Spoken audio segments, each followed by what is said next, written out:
கன்னியாகுமரி மாவட்டம் முழுவதுமாக கடந்த சில நாட்களாக பரவலாகவும் கனமழை பெய்து வருகிறது. இது அதிகபட்சமாக பாலமூர் பகுதியில் 41.2 மில்லிமீட்டர் மழையும், கோழிப்போர் விலையில் 35.8 மில்லிமீட்டர் மழையும், தக்கலை பகுதியில் 32.4 மில்லிமீட்டர் மழையும் பதிவாகியுள்ளது. இதனால் இங்குள்ள முக்கிய அணைகளான பேச்சிப்பாறை, பெருஞ்சாணி அணைகள் வேகமாக நிரம்பி வருகின்றன.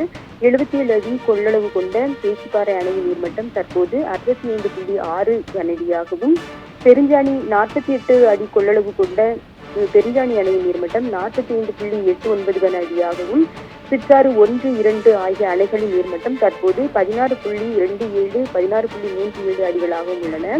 இதனால் அணைகளில் இருந்து மழை பெய்யும் அளவிற்கு அணைக்குள் வரும் தண்ணீரின் அளவை பொறுத்து உபரிநீர் வெளியேற்றப்பட்டு வருகிறது. இதன் காரணமாக தாமிரபரணி, கோதையாறு, பரளியாறு மற்றும் பல்வேறு ஆறுகளில் கடும் வெள்ளப்பெருக்கு ஏற்பட்டுள்ளது. மழை தொடர்வதால் அணைகளில் இருந்து திறந்துவிடப்படும் உபரி நீரின் அளவு மீண்டும் அதிகரிக்கப்பட வாய்ப்புள்ளது.